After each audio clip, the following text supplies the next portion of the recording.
I'm working in the New Perspectives Microsoft Access 2010 textbook. I'm in Tutorial 4. I'm going to create a form using the Form Wizard. I have opened my Belmont database.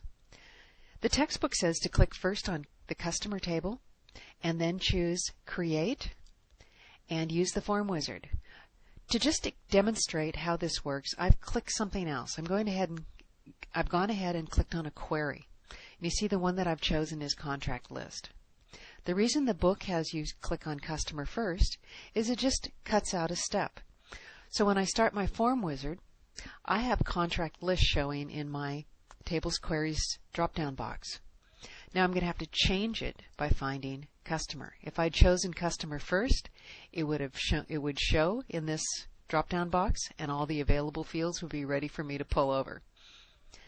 But we don't have to select the object first. We can use a drop-down box just like you saw me do there. And I'm going to bring in all of the fields. So I'll hit my double-headed arrow. On page 169, they're now asking me to put the phone field back. So I'm going to put the phone field back. And then I'm going to select Email and now add the phone field again. Now what they're trying to point out there is whatever field is selected, so I've selected Email, when I bring the fields in, that field is going to drop under that particular field. So let's just look at this again. I'll put the phone field back. I'll choose Company, and then I'll bring the phone field in. It's going to come below Company. I'll put it back, and I'll choose Email again, because this is where we want it, and it comes in, so it's Email Phone. Let's click Next. And here I have the option of how I want this form to lay out. Columnar. When it's columnar, I'm going to see my labels and my fields. Labels, fields, labels, fields. It's going to go this way. Tabular. You see the labels across the top and the records one after another. So this would be like customer ID, company, first name, last name. Data sheet, it's going to look just like it does when it's in a table, with the selection bar over here and the column headers above.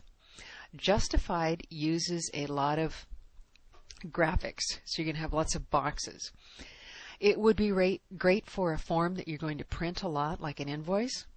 Until you get used to working with forms, stay away from this one. Once you get pretty good at working with forms, then you'll be able to create a justified form and manipulate it or modify it to meet your needs. We're going to go with columnar. Next. The name of this particular form is going to be Customer Data, no spaces.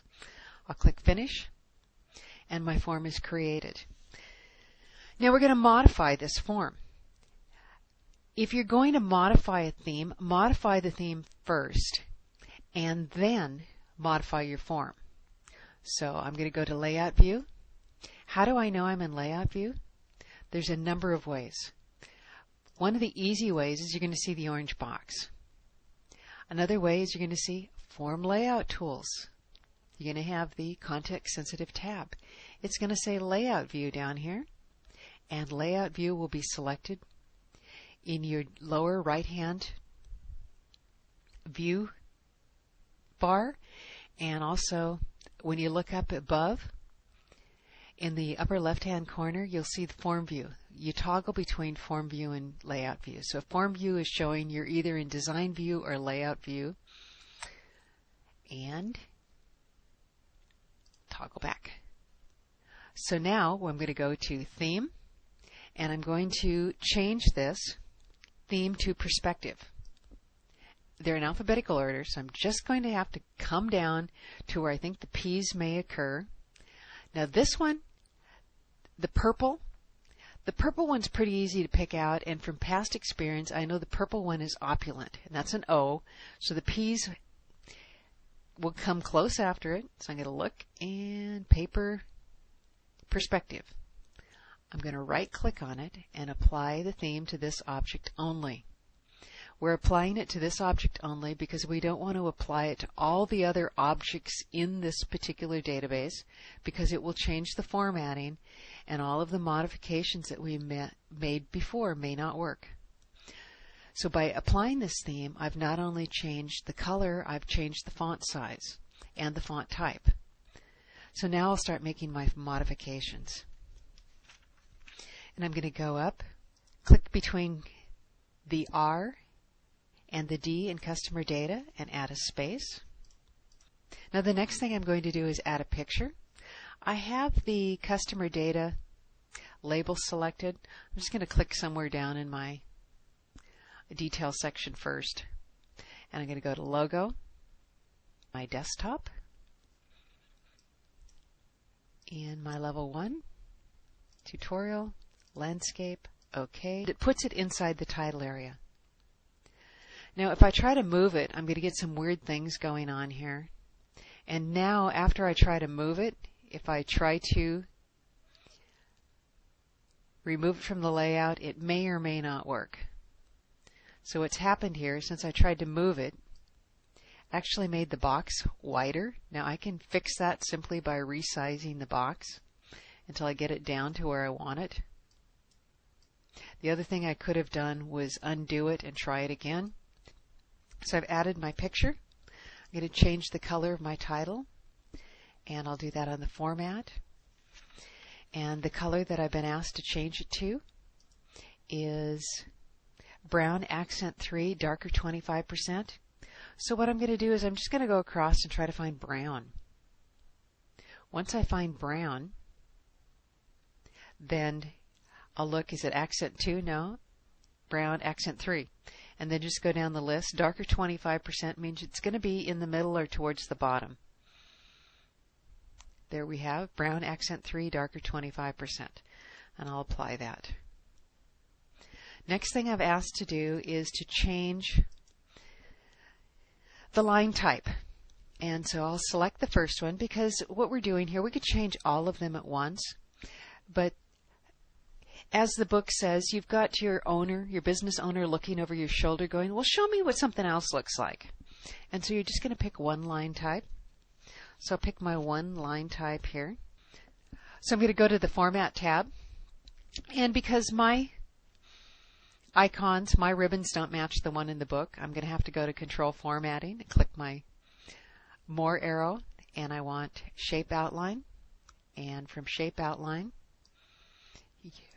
what's happened here is it's actually extending off the side of the page, so I'm going to move this slightly so you can see. Shape Outline. And I'm going to go down to Line Type. And I'm going to choose dots. I'm going to put dots around that box. My owner decides he likes that, and so I'm going to go ahead and put those dots around all the rest of the boxes. There's a couple ways to do this.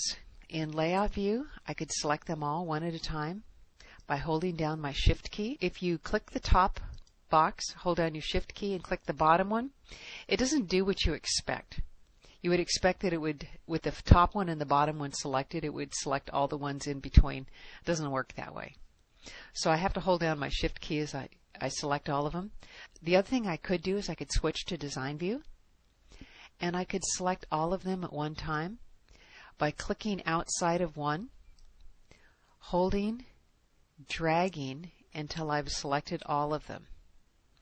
With them all selected, I'll go to my Format tab, Control Formatting, Shape Outline, and I'll move my box over again.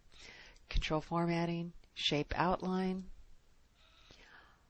Line Type, and Dots, and it'll apply the dots to all of them. And now we'll move back to, and you can see it's applied. So there was two ways to do it. I'm going to go ahead and save this again. And what we looked at here was creating a form using the Form Wizard, the order of the fields, changing the title, adding a logo, removing from group, just a number of little formatting things to make this form work better for our customer.